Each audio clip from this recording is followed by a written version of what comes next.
Hey guys, so I am doing a follow-up video to the one that I just posted, which had to do with questions answered and scar care, and it occurred to me that when I posted it, there were actually a couple things I left out. Plus, as you can see, just got out of the shower, so I thought that I would do the nipple dressings while I was making a video. What I've got here, I know this will be backwards, is the zero form that Dr. Garamoni gives out to patients post-op, and this is what goes underneath the band-aids for the nipple dressing. So I'm just going to kind of do a little demonstration. As you can see, I can't really get close. I have the camera all set up and everything, but all this wrinkling right here on both sides is just from the band-aid that I had on earlier today. I'm sorry I can't get closer. I'm scabbing up really nicely. This nipple is pretty much almost fully projected already. This one, here, I'll see if I can get any closer. This one is taking a little bit more time. It's actually black on half of it. I know it'll catch up. It's been the more stubborn one this entire time, so par for the course. But anyway, this is what the zero form looks like. It's a, what does it say? Petroleum bandage? Petrolatum dressing. Petroleum dressing. It's very sticky. And the cool thing, I don't know if Dr. G was doing this a few years ago, but he's actually started giving little scissors and little tweezers in a post-op kit when he gives you all of your paperwork. These are actually the same scissors that he cut the stitches off of me with, and then he just kind of sends everything home, which is really cool. So he shows you how to use the tools while you're in the chair. And what I'm going to be doing, and I'll show you in a second, is just cutting little squares of the zero form, which are going to cover my nipples. And this definitely aids in the healing process. It keeps things moist underneath the bandage. So you just want to cut a little square like this, put it right over the little nippy. Can't feel my nipples yet. I can feel everything around the nipple, but can't quite feel the nipple yet. I'll do the other one. Maybe I should have pre-cut these before the video, but we live and learn, right? So just cutting the second one here. By the way, welcome to my bathroom. I did not neaten it up for the video. Oops. Okay, so here is the second little one right over the nipple. All right, and then what you're gonna do is take, I just got the Walgreens brand of triple antibiotic ointment. Neosporin is fine. Bacitracin I've also heard works. And just put a little bit on your finger. I'm putting not even a dime, so I don't even know if you can see that. You're gonna rub it over the zero form, all over the nipple. Do that on both sides. This definitely helps with the healing process.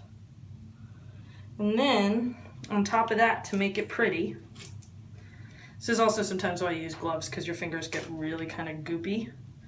But we'll do the best we can for the video. You're gonna stick your bandage, center it, stick it right over the little piece of zero form. Boom. Right one is done. Same on the left side. And most surgeons are gonna go over their post-op care routine with you. But what I figured out from my video was that I didn't get very good audio, so I've had to listen to it multiple times and like stop and start it to make sure I was doing everything correctly. So hopefully this will be an easier description. So there we go, the nipple dressings are now on.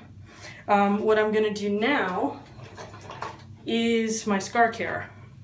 I haven't really started to do a whole lot of massage yet because I haven't started experimenting with the oils. Actually, I happen to have my rosehip oil right here, which is one of the ingredients. The other is tamanu oil. I believe I talked about it last time. And I'm gonna make my little mixture with it. But here is the Scar Guard, which most plastic surgeons recommend for scarring. I know Dr. G definitely recommends this. I actually found it on sale in a CVS for $25, which is the lowest I've seen it anywhere. So maybe that sale is going on this week, who knows. But anyway, here's what we do with this. And this stuff is weird because it smells really strong. Kind of smells like toenail polish, nail polish remover. And you can't really even tell that it's going on. I can just tell after because it does kind of get hard and flaky. So I basically start at the center of my incision and work my way all the way across.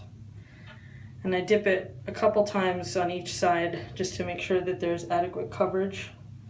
Go all the way, and I am doing this using the camera so that I can see the whole scar. Because once you get past a certain point, you can't see anymore. There are too many shadows. And you do want to get back by the drain holes because all of that is scar. Right, so under there. I'm not doing this very neatly today. Oh well. I already did it once this morning, and I usually don't change the nipple dressings twice a day, but I am actually having a social life tonight, so I'm gonna do it twice. And then obviously we're gonna do the same thing on the left side, making sure to get both the top and bottom of the scar. I can see, you know, what's interesting is when you're doing this every day, you get really intimate with your scars and your nipples. I love my nipples, my little nipples, but my scar, you know, there are some more intense places than others, especially right under where the section I'm doing right now is, you know, the stitching is definitely more noticeable than on my right side, and that's just something I'm going to have to watch during the healing process to make sure that I massage those areas more than the others. I'm actually going to do a little switcheroo here to get the underside. And actually the areas that I'm doing right now have the most swelling, right by the drain holes. I'm a little puffy back here, but I know that that will definitely go down in the next few weeks. And then just a little extra in the middle here, just to make sure that I've covered everything. And that is about it, and then you let it air dry for a minute or two before you put any kind of material over it. I actually stopped wearing the ace bandage yesterday.